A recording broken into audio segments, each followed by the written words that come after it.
Hello दोस्तों, इस video में हम बात करेंगे कि हमारे ऑटोकोइड्स क्या होते हैं। ठीक है, तो ऑटोकोइड्स को समझने से पहले हमें समझना होगा कि हमारे हॉर्मोन्स क्या होते हैं और हॉर्मोन्स किस तरीके से वर्क करते हैं। देखो, हमारी बॉडी में जो भी हॉर्मोन्स होते हैं कुछ इस तरीके से वर्क करते हैं कि सपोज आप एग्जांपल लो कि आपकी बॉडी में एक हार्मोन बनता है, कौन सा, LH, ल्यूटिनाइजिंग हार्मोन। ठीक है, एक हार्मोन बनता है LH, ल्यूटिनाइजिंग हार्मोन। इसे बनाने का काम कौन करता है? इसे बनाने का काम करता है हमारा पिट्यूटरी ग्लैंड। पिट्यूटरी ग्लैंड इस हार्मोन को बनाता है और उसके बाद ये हार्मोन क्या करता है, ट्रेवल करता हुआ जाता है हमारी टेस्टिस तक। ठीक, और वहाँ जाके टेस्टिस तक और हमारे जेनिटल्स तक, और वहाँ जाके ये अपना काम करता है। मतलब बनाने का काम इसको एक दूसरी जगह पे हो रहा है। इस हार्मोन को, ल्यूटिनाइजिंग हार्मोन को बनाने का काम पिट्यूटरी ग्लैंड में हो रहा है और ये फिर ट्रेवल होके जाता है, एक्ट कहाँ पे करता है, टेस्टिस पे।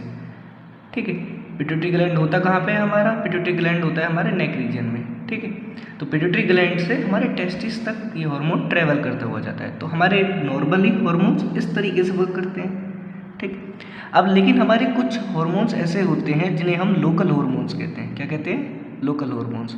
ये लोकल हार्मोन्स हमारे कैसे वर्क करते हैं? ये लोकल हार्मोन्स हमारे कुछ इस तरीके से वर्क करते हैं। सपोज हमारा ये सेल इस हार्मोन को बना रहा है, तो ये सेल इस हार्मोन को बनाएगा। सपोज कोई भी हार्मोन को बनाएगा, ए हार्मोन को बनाएगा, और वो ए हार्मोन इसी सेल पे एक्ट करेगा। ठीक है, तो लोकल हार्मोन्स हमारे वो हार्मोन्स होते हैं जो कि उसी जगह पे एक्ट करते हैं जहाँ वो सिंथेसाइज होते हैं। ठीक है, और उन्हीं लोकल हार्मोन्स को हम क्या कहते हैं, ऑटोकोइड्स। उन्हीं को क्या कहते हैं हम, ऑटोकोइड्स। अब देख लेते हैं एक बार डेफिनेशन क्या कहती है इनकी, ऑटोकोइड्स की। तो ऑटोकोइड्स होते हैं, they are the chemical substance which act near the site of synthesis. कि जहाँ पे वो बनते हैं वहीं पे वो एक्ट करते हैं। ठीक है, they act near the site of synthesis. ठीक है, they are also known as local hormones. Autacoids को हम और क्या बोलते हैं, उनको हम लोकल हार्मोन्स भी कहते हैं। ठीक है, अब आगे हम बात करते हैं कि क्लासिफिकेशन ऑफ ऑटोकोइड्स किस तरीके से दी गई है। ठीक है, इन हार्मोन्स को हमने क्लासिफाइड कैसे करा है, इन लोकल हार्मोन्स को। ठीक है, तो ऑटोकोइड्स को हमने क्लासीफाई करा हुआ है 3 क्लासेस में। ठीक, फर्स्ट है हमारे amine autacoids, second lipid derived autacoids and third peptide autacoids. देखो, अमीन ऑटोकोइड्स हमारे वो ऑटोकोइड्स होते हैं जिनमें अमीन ग्रुप प्रेजेंट होता है। अमीन ग्रुप यानी कि NH2 ग्रुप।